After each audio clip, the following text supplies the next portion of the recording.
Look at this! Our basketball case made the school paper. That was clever of Resulka to figure out who was innocent by checking all the exercise equipment. See, yeah. Yeah, now let's exercise our right to save this story in our scrapbook.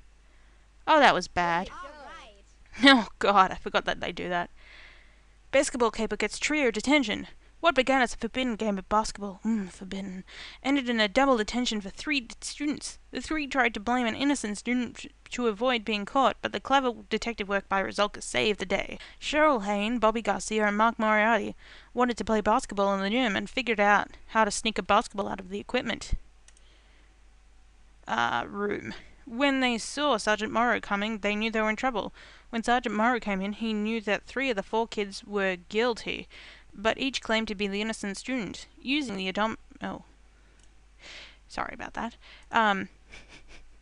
using the odometer on the exocycle, Resulka of the Eagle Eye Detective Agency proved that Dave Grant was innocent. Sergeant Morrow gave double detention to the offenders for borrowing the basketball and lying. Cheryl Hayne missed this week's big softball game, and she says she feels pretty bad when the team lost. It was the last time I let Mark Moriarty talk me into anything I know isn't right. You should have knew that already. Known that already. Let's keep playing. I'll fix those up later, you'll see. Alright, questionable quiz.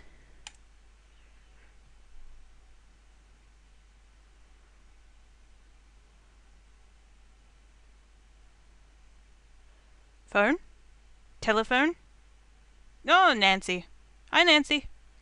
Jennifer, could you and Resulka go see Mr. Midas at the school? He thinks someone broke into our computer after school and sneaked a peek at Monday's math quiz. Sure, Nancy, we'll be right over. Oh,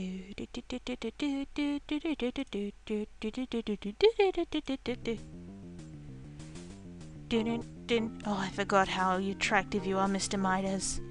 Oh, you make my heart beat.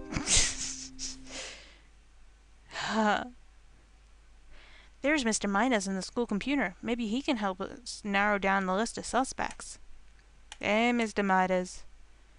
Thanks for coming over, Jennifer Resulka. I need someone to figure out if... Oh, damn you, Sims 3 again. If someone has looked at Monday's math quiz. I typed it in yesterday, and I stored it in a file over here in the school computer. The computer keeps track of the last time someone looked at the file. Someone looked at it at 5:21 last night. I paraphrase, sorry. I protect the computer with a program called Deadbolt. It's always worked well.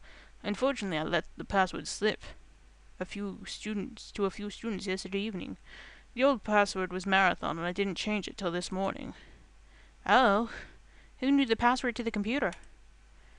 I told it to Cheryl Hayne yesterday, so she could print out a copy of last week's homework.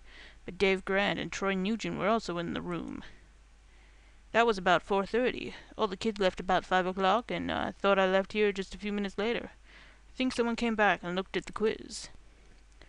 I'm not really sure what time I left, and I looked at the quiz file just before I left.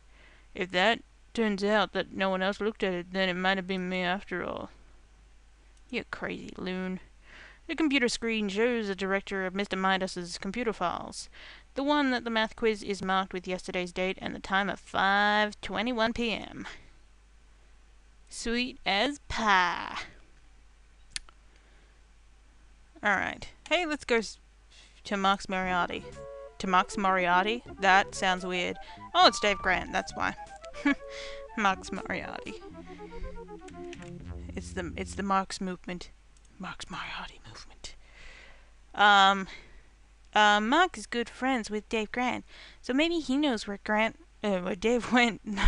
Keep mixing up their first names and their last names now. After school yesterday. Hey, here's Dave himself. Hey, Dave. Hey, you guys are wasting your time if you think any of us messed with the computer. I met Dave last night, right after he left the school, and we didn't do anything but eat an extra large universal pizza. Dave, what do you know about Mr. Midas's computer and the, password? Yeah, I heard he just told Cheryl Hayne the password right out loud. Troy Nugent and I were standing right there. We both heard what it was. Marathon.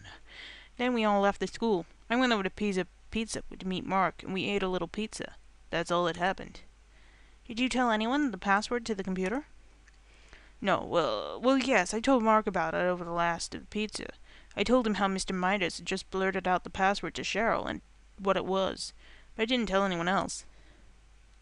You make Mark seem like the culprit. To the Pizza Palace! Dim, dim, dim. Oh, looks like Cheryl Haines angry. Cheryl, stop looking so angry. There's Cheryl Haines. She's one of our Sesbrooks. She's talking with Mr. French. No, she's not. She's standing behind him. Let's see where she went yesterday after she left school yesterday. Blah, blah, blah. Hi, Resulka. Hi, Jennifer. Can we talk about this quietly? My brother Alex told me what happened and Mr. Midas was going to put you on the case. I'm really embarrassed to be, questioned by detectives. We're not really a detective, sir. Don't worry about it. Sure, Cheryl. We're just trying to help Mr. Midas figure out what happened. I asked him for a list of the homework I missed last week, and he was such a hurry, he just told me the computer password and asked me to print it out myself.